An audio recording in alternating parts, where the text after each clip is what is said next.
Alors bonsoir à toutes et à tous, bienvenue à cette nouvelle Unipop Art, Littérature et Cinéma. Ce soir nous parlerons de cinéma forcément avec Micheline Prel. Donc on a intitulé cette Unipop Le charme inaltérable de Micheline Prel. Je trouve que c'est un très beau titre, mais on aurait aussi pu l'appeler la doyenne du cinéma français ou Micheline Prel, la Sainte Chérie. Donc pour nous parler de Micheline Prel, nous accueillons Lou Bobin.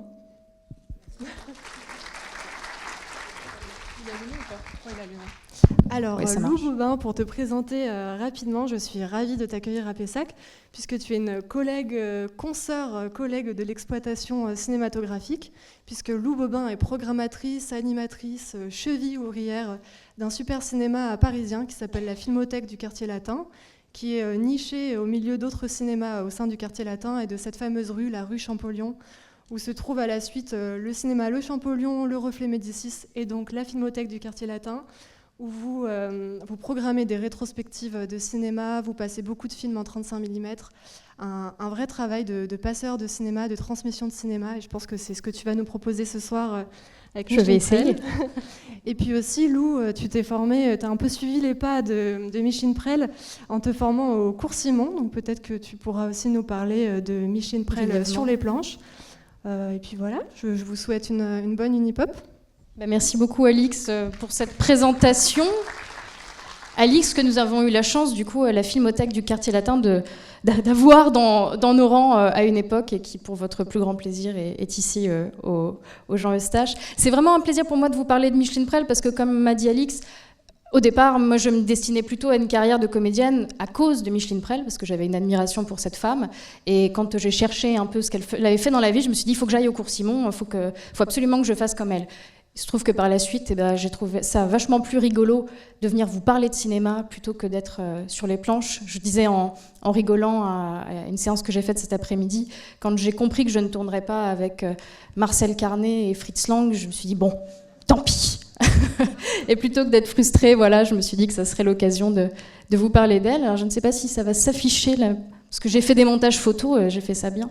Non, donc ça me fait très plaisir de vous parler de Micheline Prel. Vous allez le voir, parfois j'ai fait des diapos avec plusieurs visages, parce que certains d'entre vous ont connu Micheline Prel à des âges très différents. Je sais qu'on a tous le même âge dans la salle, mais certains donc, ont sûrement vu les Saintes Chéries en direct à la télévision. Et donc vous avez Micheline Prel à l'époque des Saintes Chéries au milieu, et puis Micheline Prel un peu plus comme je l'ai connue sur la fin. Mais avant de vous parler de sa carrière, j'aimerais juste vous montrer une image qui, à mon avis, est assez parlante pour Micheline Prel. Et je vais surtout, si j'arrive à régler la technique en même temps, je vais surtout vous expliquer pourquoi cette image. Alors, il n'y a pas de son. Si certains n'ont pas reconnu, c'est un pédalo. Voilà. Alors, pourquoi je vous montre cette image ? Pour une raison très simple, c'est que je n'ai pas pu assister aux obsèques de Micheline Prel, mais c'est les dernières images qui ont été montrées d'elle au crématorium à Champigny-sur-Marne. Alors, je ne sais pas si c'était dans ses mémoires de partir sur un pédalo, mais tous les gens qui ont connu Micheline Prel s'accordent à dire quand même qu'on va vous parler d'une sacrée rigolote, qui a donc une carrière qui va de la fin des années 30, 1939 pour être exact, jusqu'à 2016. Donc je vais essayer de vous embarquer un peu dans son univers. Est-ce qu'il y en a qui découvrent cette comédienne ce soir pour la première fois ? Est-ce qu'il y en a qui vont lever des doigts ? Non. Bon, alors vous pourrez me reprendre si je dis des conneries. Avant de vous parler de Micheline Prel, il faut que je vous parle d'un truc quand même un peu sérieux. Je vous présente donc les Trois Glorieuses. Les Trois Glorieuses, à deux époques différentes, j'entends des « ah ». J'aime bien parce que ça veut dire que vous en avez reconnu quelques-unes. Donc vous avez donc, en partant de la gauche vers la droite, Michel Morgan, Micheline Prel, Danielle Darrieux, et ces dames à un âge beaucoup plus avancé. Donc ce sont les Trois Glorieuses du cinéma français. Nous avons eu la chance d'avoir ces trois femmes pendant presque 70 ans dans nos salles obscures. À commencer par Danielle Darrieux, il faut savoir que Danielle Darrieux, pareil, je vous avais dit, triptyque de Danielle Darrieux. Danielle Darrieux, c'est vraiment la comédienne moderne en France.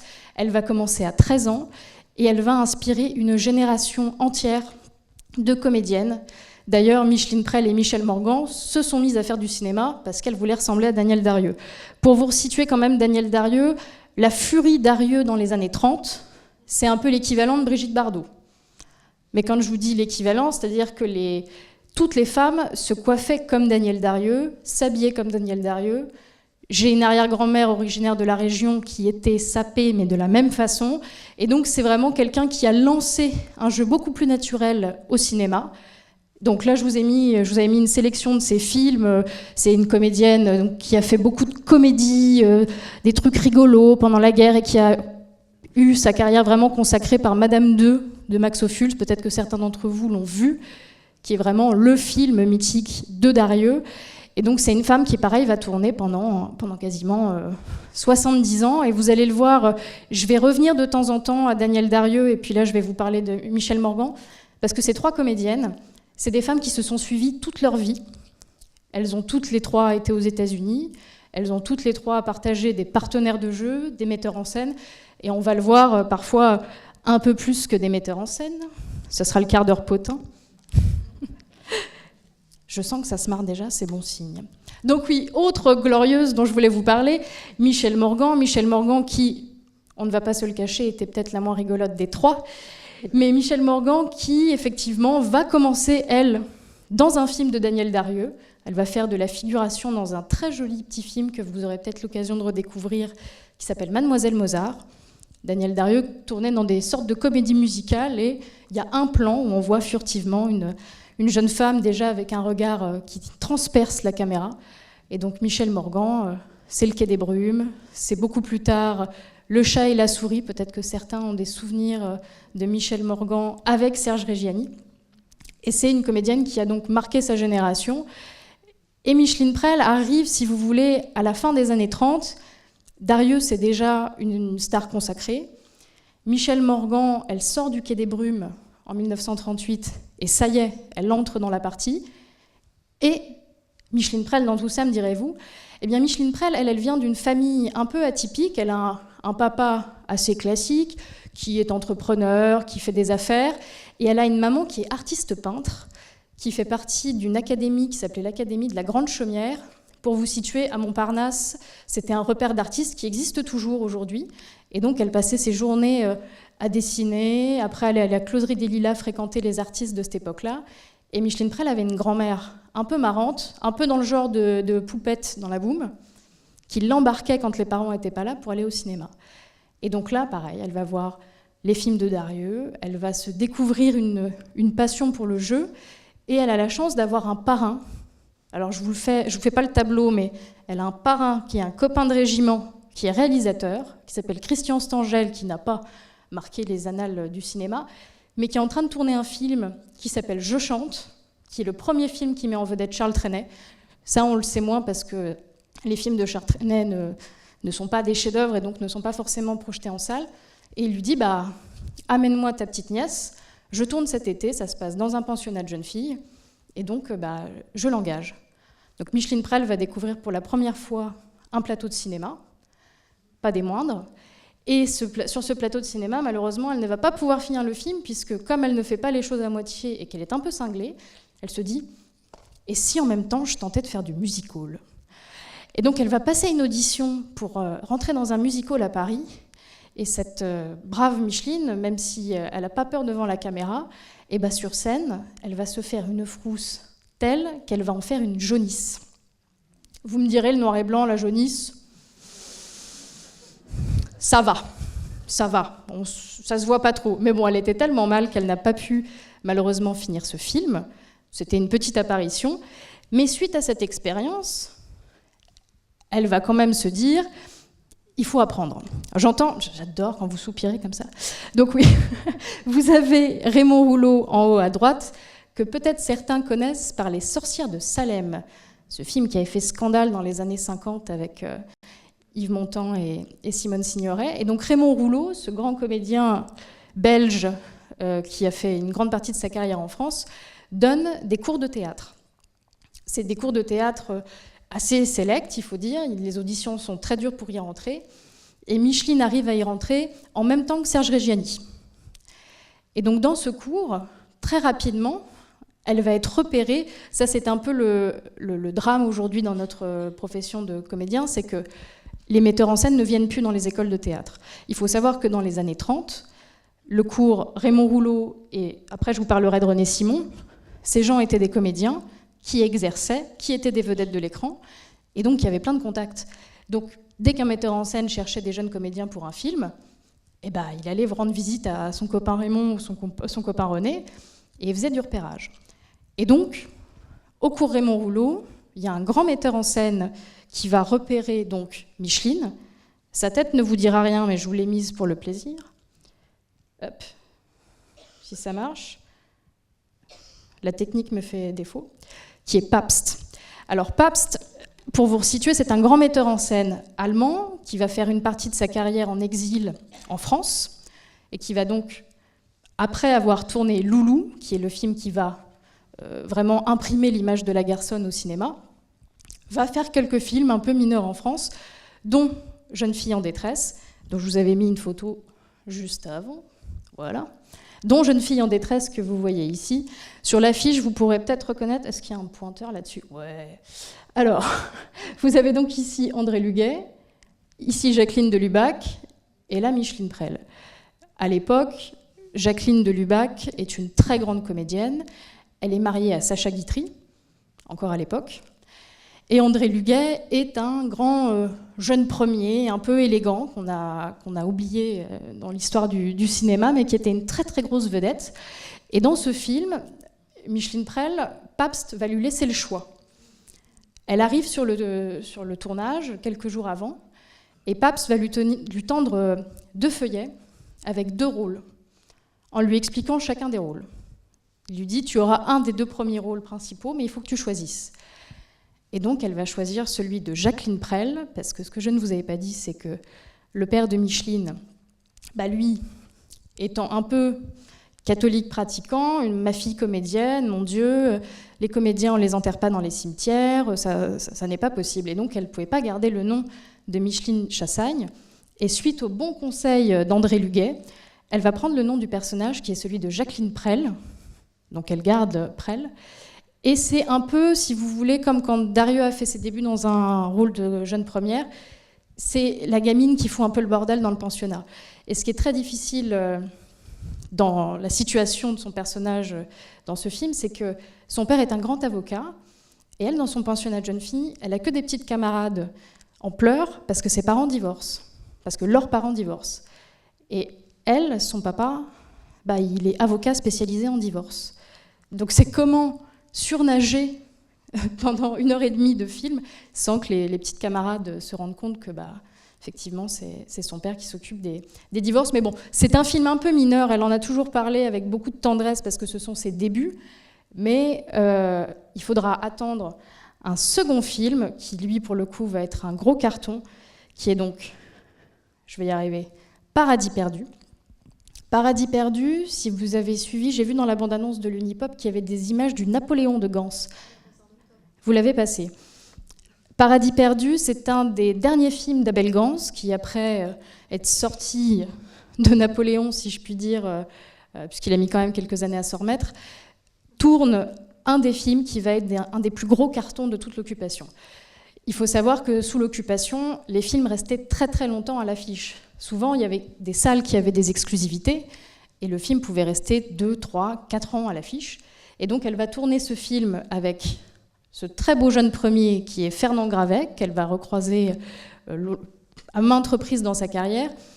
Et en fait, Paradis perdu, elle est repérée par Abel Gans, qui est un peu copain avec Pabst, qui se fait projeter des rushs. Et là, ça va être la folie furieuse.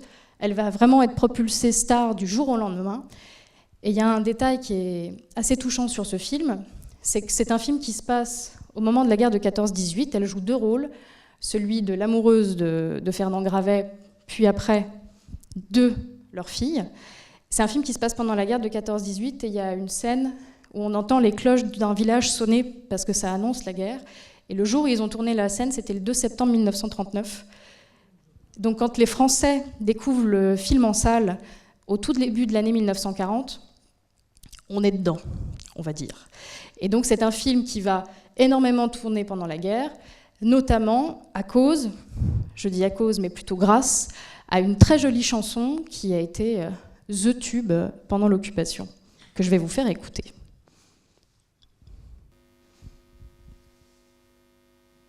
Vous ne pouvez pas savoir comme mon pauvre cœur est loin.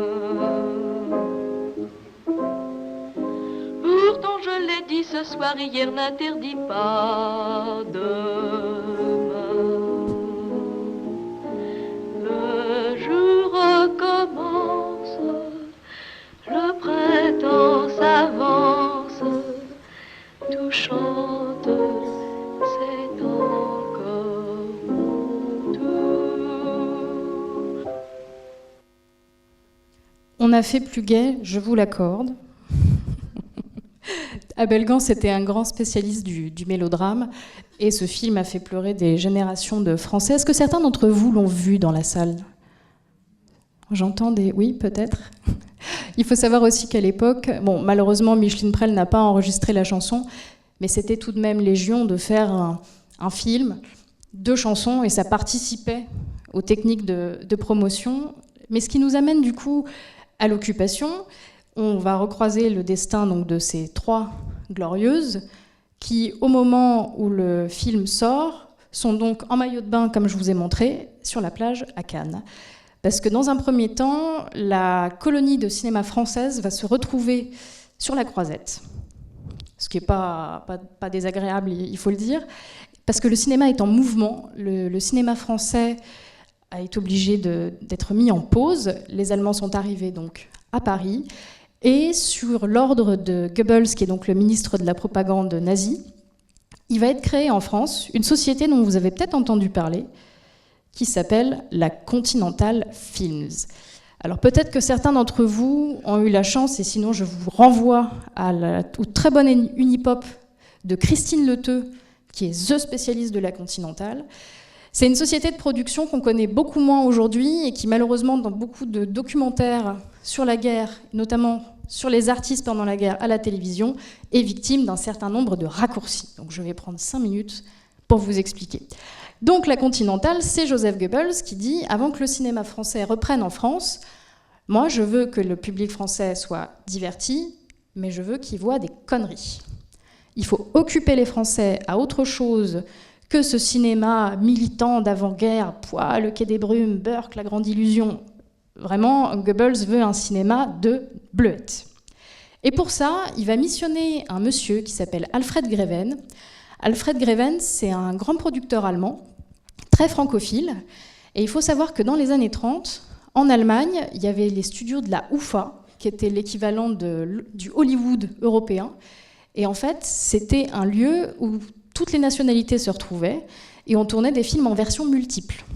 C'est-à-dire que vous aviez un film, par exemple, avec Maurice Chevalier, réalisé par un metteur en scène français. Et bien, comme on ne faisait pas forcément du doublage, on gardait le même décor, on gardait les figurants, puis paf, on mettait la vedette allemande et le réalisateur allemand qui dirigeait la scène. Ou une version encore britannique. Et donc, Greven, lui, a eu l'habitude à la UFA de superviser et de produire ces versions multiples. Et donc, c'était vraiment le plus indiqué pour créer la Continental.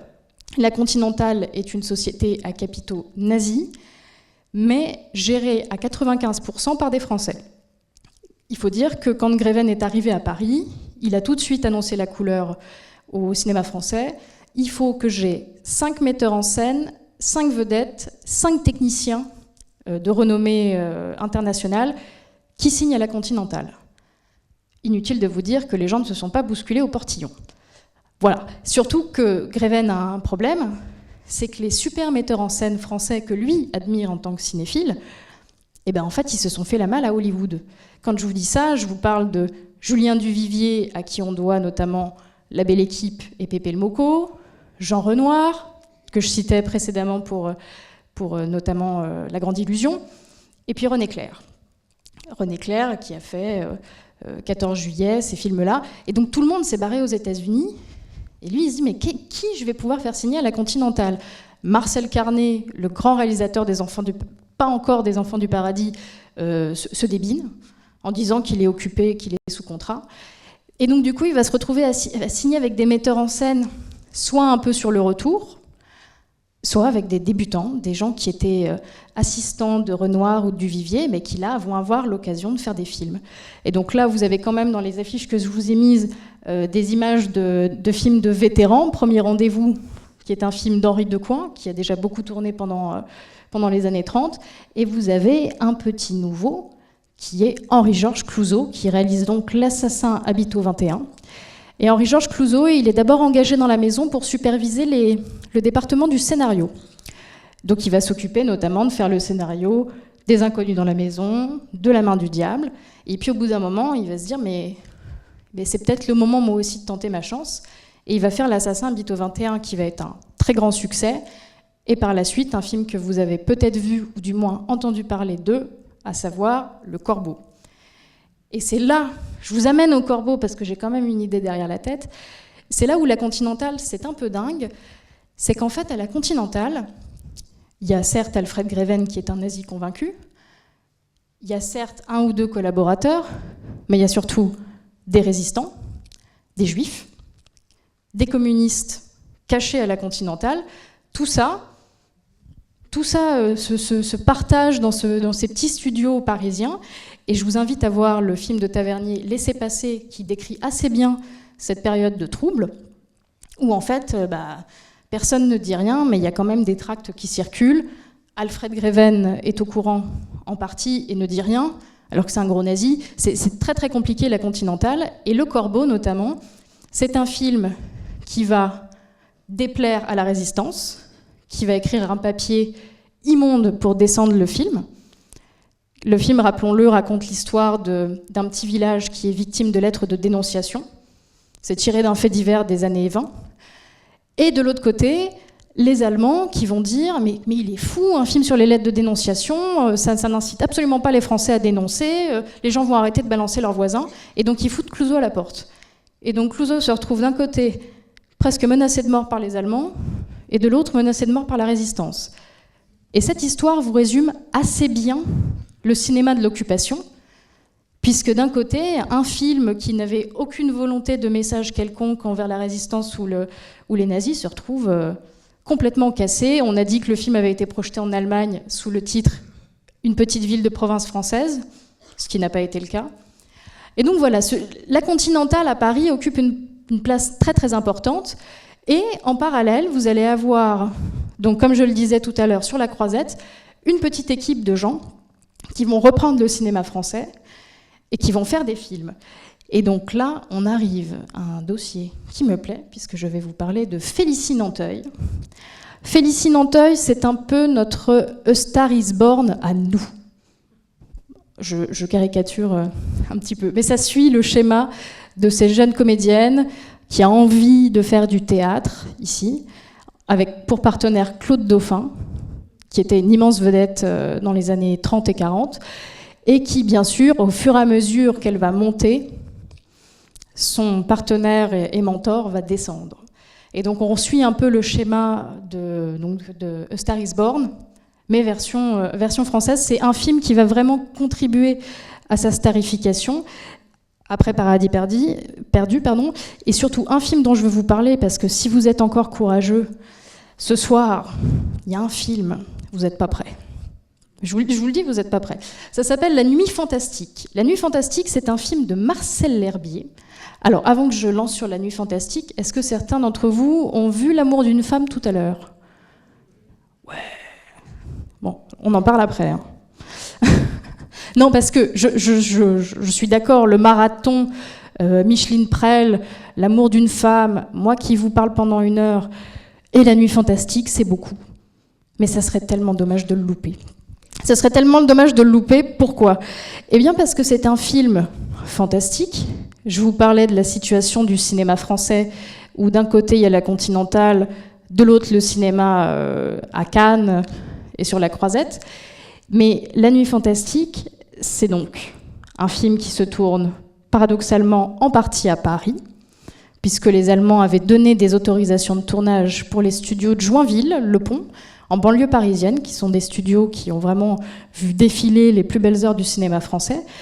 Et puis en fait, sous l'occupation, il y a un truc dont on n'a pas parlé, c'est mais qu'est-ce qu'ils voient dans les films, en fait? Et ben, dans les films, il y a plusieurs options. Alors, il y a le film à costume, parce que ça ne parle pas de la situation qu'ils sont en train de vivre. Ou alors, si on fait un film contemporain, faut être malin.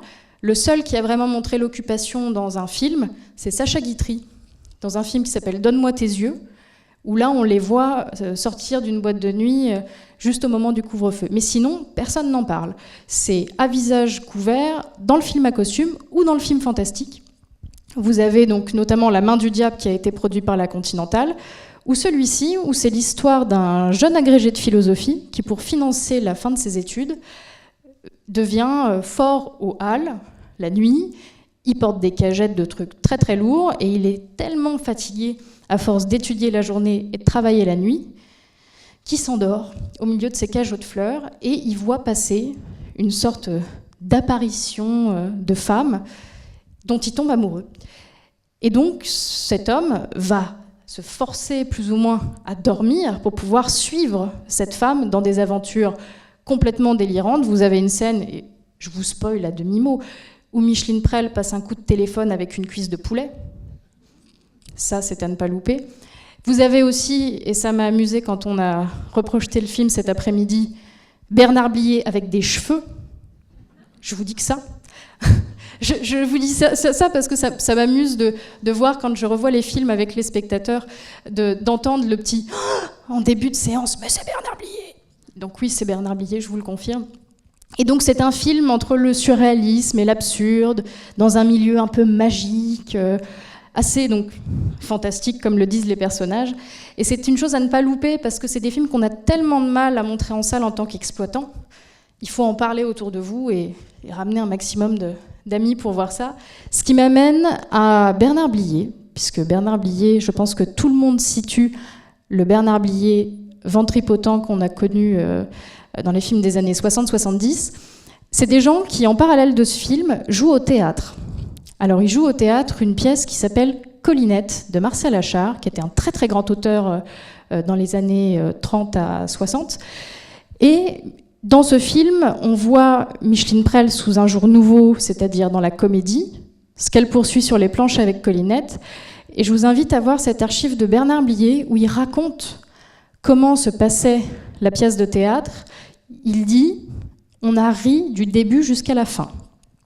Ils étaient dans cette pièce, triangle amoureux, pièce de boulevard plutôt classique, avec donc Micheline Prel, Bernard Blier et François Perrier. Il se trouve que sur cette pièce de théâtre, il y avait une jeune comédienne qui n'a pas fait date dans l'histoire de la profession, qui s'appelait, disons, Nadine. Et Nadine était très bête. Et François Perrier et Bernard Blier, qui étaient de très très grands blagueurs au théâtre, se lâchaient un peu sur la pauvre Nadine. Et Nadine était tellement simplette que quand il lui disait « Mais non, ma petite Nadine, passé 18 ans, de toute façon, les femmes n'ont plus de poitrine. » Puis paf, elle se dégrafait et montrait ses seins. Et donc la pauvre Nadine, ils lui en ont fait voir des vertes et des pas mûres pendant 2 ans, la pièce a duré. Et un beau jour, il voit dans le couloir de la loge de Micheline Prel un azalée, un énorme bouquet de fleurs qui traînait là, parce que Micheline Prel était extrêmement courtisée par un monsieur qui avait le luxe de pouvoir acheter des fleurs pendant la guerre, ce qui vous laisse imaginer le pécule. Et elle était tellement envahie par ces fleurs qu'elle finit par les sortir. Les deux, voyant les fleurs, tout de suite ça percute, ils vont voir Nadine. « Ma petite Nadine, on a été horrible avec toi pendant 2 ans, on t'en a fait des... pas possible. Tout le monde s'est cotisé pour t'acheter ce magnifique azalée, tout le monde, sauf Micheline. » Et donc elle, « Oh merci les copains, c'est formidable. » Et à ce moment-là sort Micheline Prel qui voit son bien dans le couloir et qui dit à cette brave femme « Ma petite Nadine, vous en avez des jolies fleurs ?» Et la Nadine qui répond « Oui, elles vous ont pas coûté cher. » Donc pour vous donner l'ambiance du théâtre sous l'occupation, il se marrait quand même pas mal. Sur le tournage de La Nuit Fantastique, c'était très compliqué d'accéder au studio de Joinville depuis Paris. Pour vous donner une idée, c'est à peu près une 40aine de minutes en voiture aujourd'hui, et grosso merdo, la même chose en transport en commun depuis le cœur de Paris. Sauf que pendant la guerre, pour trouver une voiture, prendre le métro où c'était bondé, il restait quoi? Le vélo. Arrive un autre problème, c'est qu'à cause des restrictions d'électricité, on tourne de nuit. Donc vous imaginez partir le soir, je ne sais pas comment, pour rejoindre Joinville, tourner toute une nuit et repartir au petit matin. Alors ils se disent, c'est pas possible, on peut pas faire ça tous les jours. Et Fernand Gravet et Micheline Prel ont une idée. Un beau matin, Marcel L'Herbier, qui habitait au Champ de Mars, entend klaxonner en bas de chez lui une ambulance. Qui c'était ? Il ouvre la porte, Micheline Prel et Fernand Gravet, qui avaient trouvé ça bien plus rapide de subtiliser une ambulance de l'hôpital français pour pouvoir faire les allers-retours. Et quand l'ambulance n'était pas disponible, ils faisaient les allers-retours Joinville-Paris dans des petites carrioles tirées par des chevaux de trait dans lesquels il y avait les meubles du film. Et donc Marcel L'Herbier raconte dans une interview un voyage invraisemblable avec Fernand Gravet assis dans un fauteuil Louis XIV pour rejoindre le cœur de Paris à cheval. Donc c'est des gens qui, dans l'ensemble, ont rigolé malgré toutes ces choses-là. Ils avaient quand même très froid sur les tournages. Ça, c'est quelque chose qu'on voit dans les films des années 40. On voit la buée.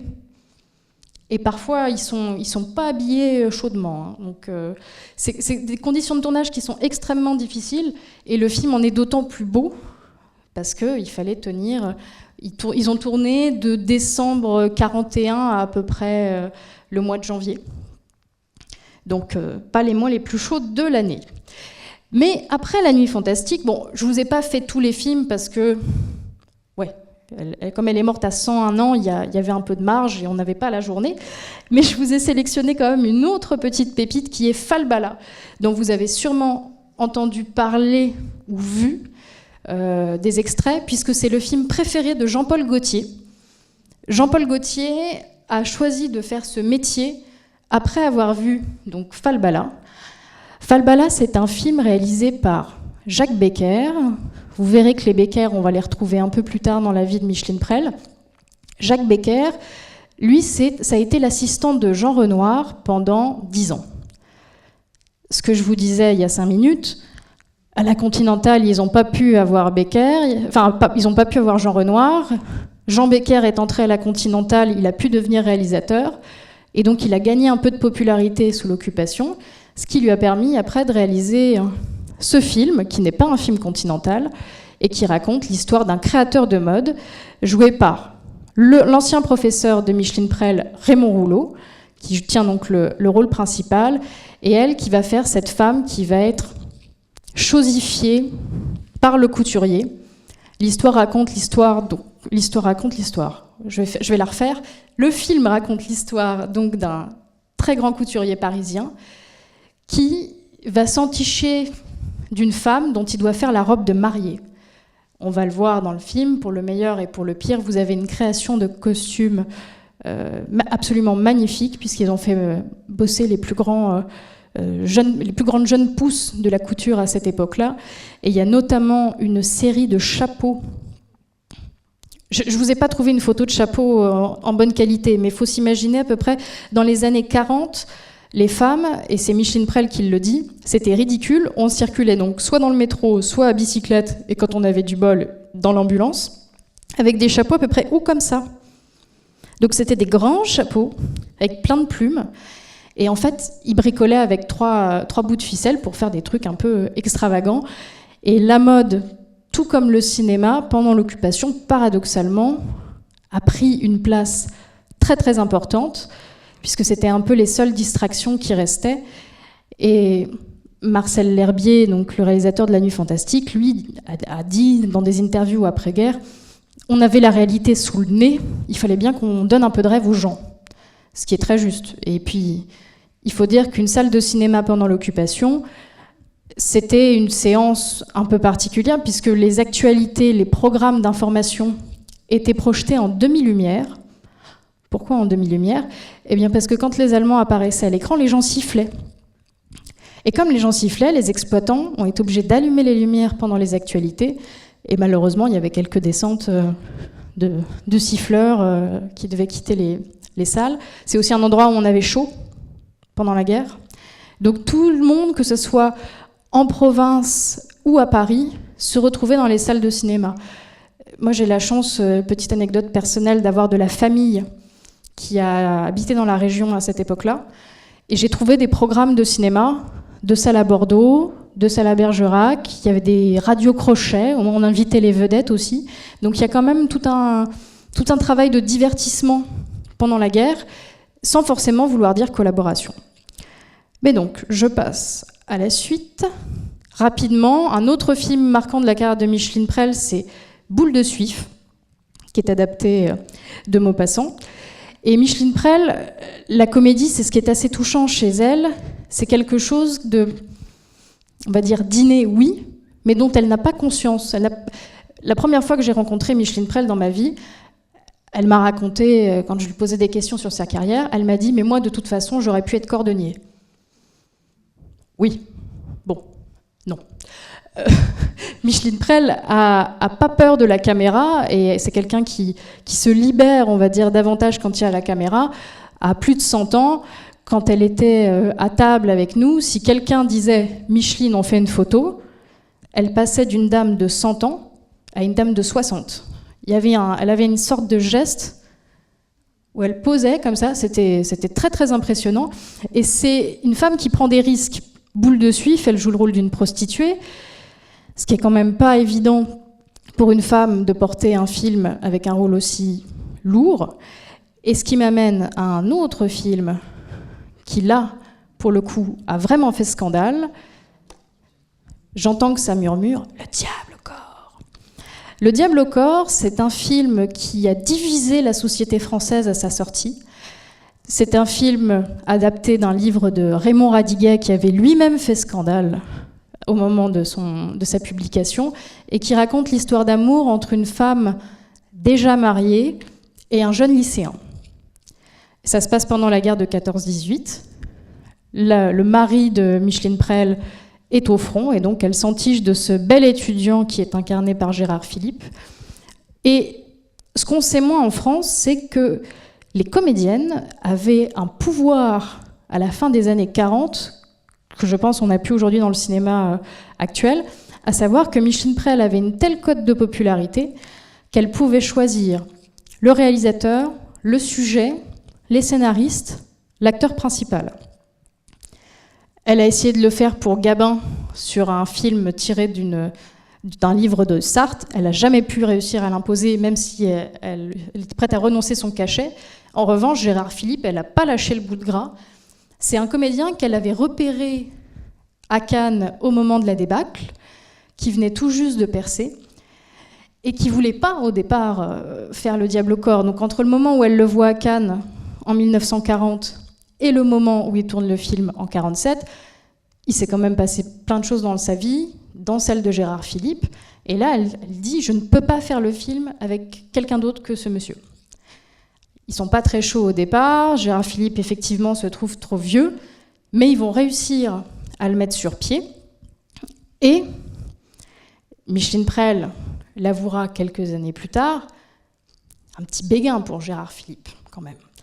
Quand on parlait de Gérard Philippe à Micheline Prel, non seulement chez elle, elle avait une étagère avec des livres de biographie sur Gérard Philippe, mais dès qu'on évoquait un titre de film dans lequel il pouvait apparaître, il y avait encore une fois, j'en reviens au soupir, Gérard.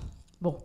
Le Diable au corps est un film qui donc divise la presse et le public français à sa sortie, notamment des comédiens qui jouaient dans des comédies plutôt populaires, un peu potaches, qui voient la dépravation d'une femme sur le grand écran. On raconte que l'ambassadeur français à Bruxelles, devant la projection, sort en criant « c'est un scandale ». Donc c'est quelque chose qui va vraiment diviser la France, mais qui va quand même permettre à Micheline Prel de, encore une fois, augmenter ses galons de comédienne. Et arrive un moment dans sa vie, comme beaucoup de comédiens de cette époque-là, où on commence à entendre les sirènes d'Hollywood. Et j'en reviens à mes trois glorieuses. Daniel Darieux est allé à Hollywood. Michel Morgan est allé à Hollywood pendant l'occupation. Et donc, Micheline Prel va se retrouver à Hollywood au début des années 50. Et c'est le moment, on va dire, où elle va rentrer dans sa traversée du désert. Elle va tourner 3 films à Hollywood, que vous avez donc dans l'ordre La Belle de Paris, Guérillas et La Taverne de la Nouvelle-Orléans. La Belle de Paris, c'est un film d'un grand cinéaste américain, Jean Negulesco, où elle peut pousser la chansonnette, mais ça ne rencontre pas son public. Guérillas, elle tombe sur le seul Fritz Lang qui ne marche pas. Vraiment la tuile. Et puis, La Taverne de la Nouvelle-Orléans est un film qui va être réalisé par son mari, puisque quand Micheline se rend à Hollywood, elle tombe amoureuse sur le bateau d'un monsieur qui s'appelle Bill Marshall, qui était producteur, acteur et metteur en scène américain, qui, pendant l'occupation, avait été marié à Michel Morgan. Quand je vous disais qu'il y avait des liens, et pour ceux qui ont encore en tête La Grande Vadrouille, un des aviateurs anglais est joué par le fils de Michel Morgan et de Bill Marshall. Une grande famille. Et donc, Micheline Prel va tomber amoureuse de Bill Marshall sur le bateau, et quand elle arrive aux États-Unis, elle a le rêve de toutes les petites filles qui ont vu des stars comme Greta Garbo dans les films des années 30. Moi aussi, je vais pouvoir briller, je vais avoir tout Hollywood à mes pieds. Et non. Et non, c'est très compliqué, puisque aux États-Unis, c'est un système très différent du système français. Quand vous signez un contrat, à l'époque, c'était des contrats de 7 ans. C'est-à-dire que vous êtes engagé pendant 7 ans à tourner absolument tout ce qu'on vous ordonne de tourner. La première star américaine qui va dire non au système, c'est la grande Betty Davis, qui, au bout de 3 nanars, a dit que c'était plus possible et a attaqué en justice un des plus gros studios américains qui était la Warner Bros, qui existe toujours d'ailleurs, et elle a gagné son procès. Mais c'est des gens qui sont sous contrat. Et donc Micheline Prel, elle, n'était pas sous un contrat de 7 ans, mais sous un contrat de 3-4 films. Elle en a fait 3. Et au bout d'un certain temps, elle est allée voir le producteur en disant « Écoutez, je suis là, ça fait 3 mois que vous me payez, je n'ai pas tourné un film. » Parce qu'ils étaient payés quand même, même s'ils ne tournaient pas. Et là, ce que vous me demandez de faire, c'est insipide. Et elle va avoir un autre problème, qui est que... Enfin, un problème. On va lui proposer un film très important, qui s'appelle L'affaire Cicéron, de Joseph Mankiewicz, qui est un très grand film américain des années 50. Et pile au moment où on lui propose le film, au moment où elle attendait qu'elle puisse enfin faire un vrai début à Hollywood, elle tombe enceinte. Elle tombe enceinte, et donc là, elle se dit que c'est le moment de partir, qu'elle n'a plus rien à faire à Hollywood. Et c'est à ce moment-là que Danielle Darieux, on y revient encore, va récupérer le rôle dans L'affaire Cicéron. C'est des comédiennes qui vont donc se croiser, comme ça, se tourner autour pendant des années, qui vont devenir copines. Et je vous ai trouvé une archive qui date du début des années 2000, je crois que c'est 2006, où Tadei décide de les réunir dans l'émission Ce soir ou jamais, à l'occasion de la parution d'un livre sur les Trois Glorieuses, où elles racontent leur expérience à Hollywood.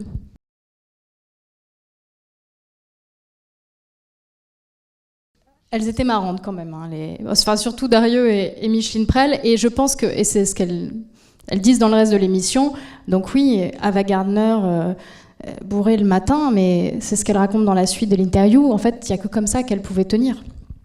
Parce que la pression était telle que... Mais elle va rester, et c'est pour ça que je vous ai mis plein de photos d'elle à des âges différents, c'est quelqu'un qui va rester quand même dans le paysage français.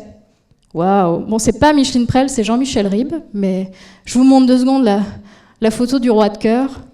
Vous pouvez voir Julien Guillaumard, Micheline Prel et Pierre Brasseur, donc en fous qui ont pris possession d'un village. Mais j'en reviens à Jean-Michel Ribes. Micheline Prel cherche des alternatives pour dynamiter un peu sa carrière.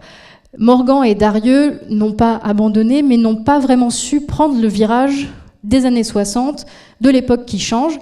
Micheline Prel va faire de la télé, mais elle va surtout retourner au théâtre pour faire la connaissance de metteurs en scène un peu zinzin, Savary, avec le Magic Circus, Jean-Michel Ribes, donc des rois du théâtre de l'absurde. Je vous ai mis l'affiche de ce film, puisque dans Rien ne va plus, elle joue un petit rôle où c'est une bourgeoise qui va chez le médecin pour dire des gros mots.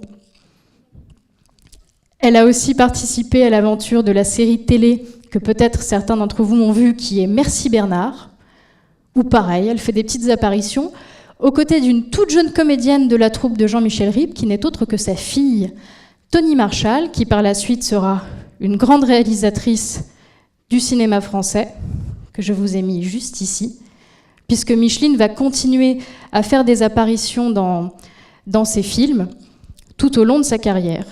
Mais avant de faire des films avec sa fille, elle va continuer cette idée de casser son image et elle va tourner dans des films de réalisateurs qu'on a plus ou moins oubliés. Alors, Beau temps mais orageux en fin de journée de Gérard Frocoutaz, c'est un réalisateur qui n'a pas fait beaucoup de films parce qu'il est décédé très rapidement du sida. Et c'est pareil, c'est dans la même veine que Jean-Michel Ribes, c'est du cinéma de l'absurde. Elle va quand même réussir à tourner avec un autre parallèle de la génération Nouvelle Vague, puisqu'elle va tourner avec Alain Resnais, et un film très amusant de Marie-Claude Treilloux, qui s'appelle Le Jour des Rois, où là, elle va partager l'affiche avec Daniel Darieux. C'est un film qui n'est pas très connu, qui, pareil, reste sur cette vague un peu d'absurde, où là, elle tient 2 rôles. C'est des sœurs qui préparent un repas de Pâques, qui ne se passe pas, évidemment, comme prévu. Mais ça m'amène donc très rapidement à sa fin de carrière, puisque donc elle va faire des petites apparitions. On va la voir encore chez Mocky, ce cinéaste, lui aussi, de l'étrange, de l'absurde et, je crois qu'on peut le dire, du malaise. Jean-Pierre Mocky, qui a aussi été un personnage médiatique connu pour ses coups de gueule. Elle va refaire une petite apparition chez Jean-Michel Ribes dans Muséo Muséba, qui est un film choral sur la vie secrète des musées, et dans un film que je vous invite à redécouvrir, qui s'appelle donc Hitler à Hollywood, où pour la première fois de sa carrière, elle va accepter de jouer son propre rôle, à savoir celui de Micheline Prel. Et c'est donc un faux documentaire sur un film qu'elle aurait tourné pendant l'occupation et qui aurait disparu.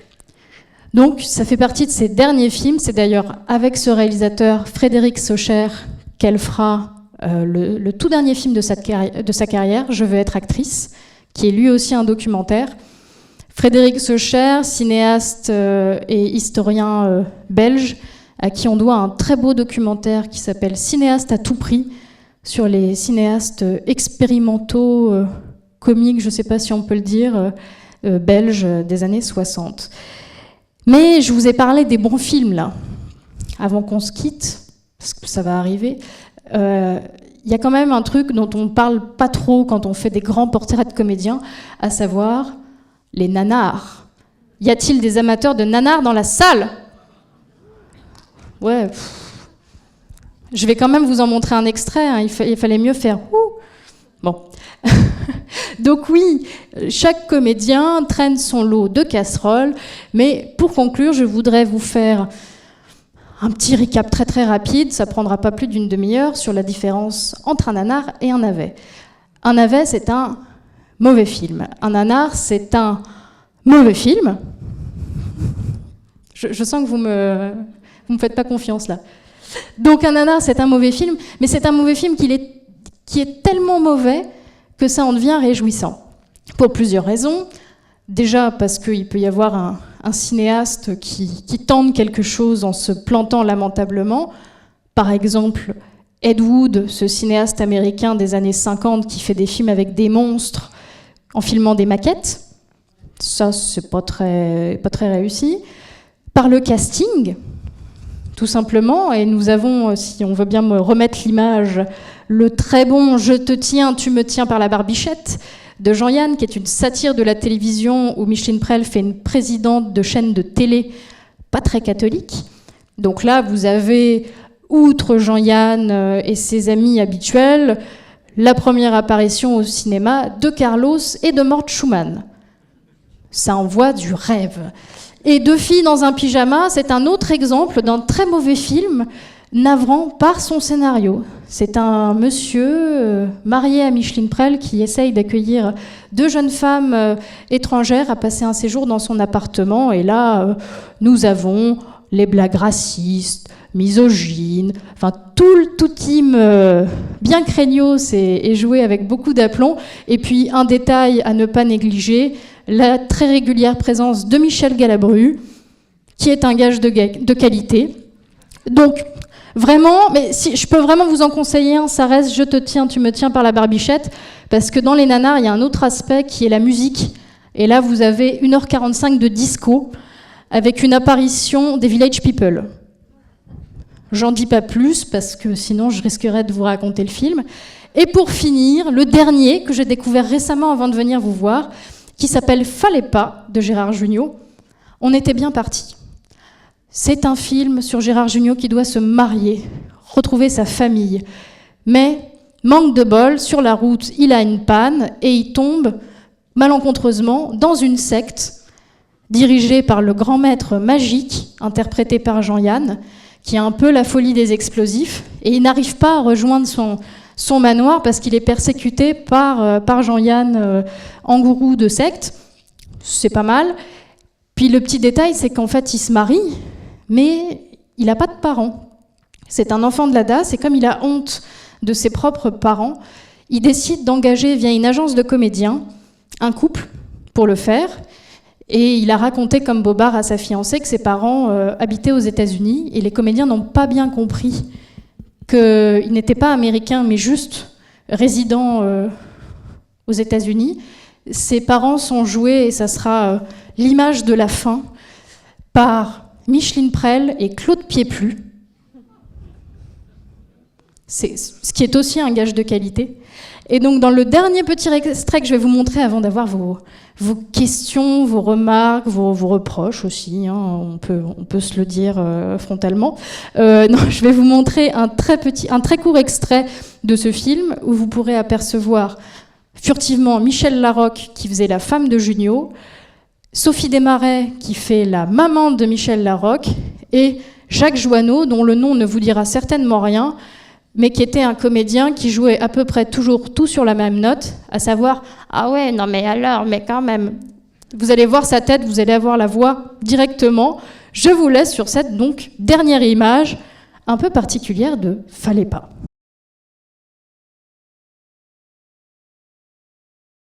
Voilà. Et puis oui, avant de vous écouter, un détail sur le nanar, le son décalé. Quoi qu'on fasse, le son ne sera pas en place. Donc voilà, c'était un peu un panorama général de Micheline Prel. J'espère que je vous ai donné envie de redécouvrir cette comédienne qui n'était pas une femme de son temps, mais on peut dire véritablement une aventurière, une avant-gardiste, que ce soit au théâtre, au cinéma, à la télé. C'était un plaisir de partager avec vous l'histoire de cette femme que j'ai eu l'occasion de connaître très furtivement, mais qui, je pense, mérite de ne pas être oubliée. Elle nous a quittés l'année dernière, donc parlez-en autour de vous. Il y en a pour tous les goûts, pour toutes les générations, et vive Micheline Prel.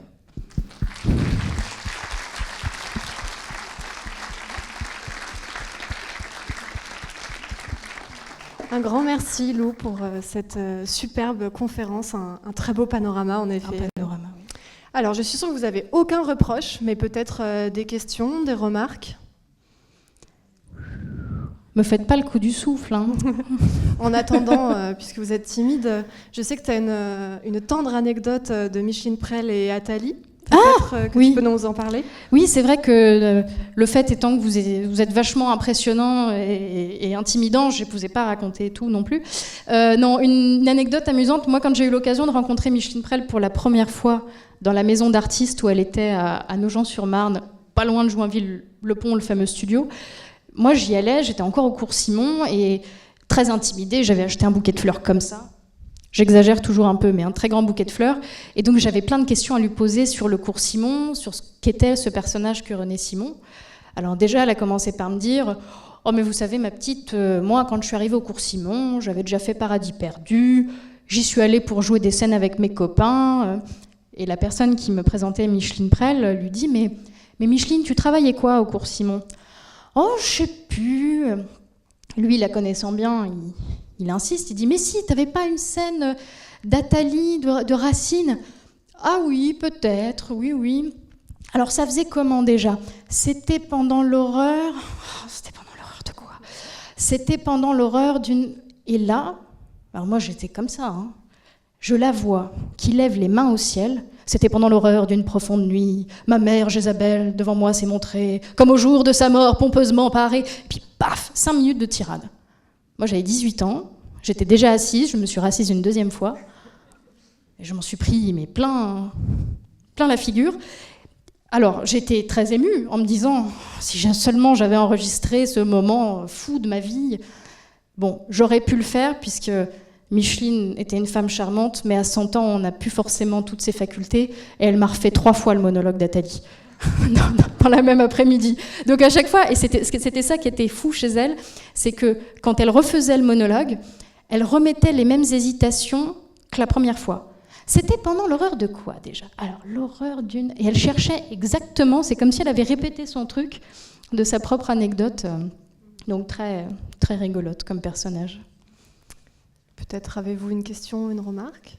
Sinon, moi, j'en ai une autre. Ce serait pour aussi te faire un peu de visibilité et de pub pour ton émission radio, le podcast Les Bobines. Oui. Les Bobines podcast, qui remet un coup de projecteur sur les femmes oubliées de l'histoire du cinéma. J'avais oublié de le dire pendant la présentation. Et puisque tu as parlé de Frédéric Socher, vous avez fait une émission ensemble sur Micheline Prel. Sur Micheline Prel, que vous pouvez retrouver. Et comment est-ce qu'il parlait de Micheline Prel, puisqu'il a tourné avec elle en fin de carrière?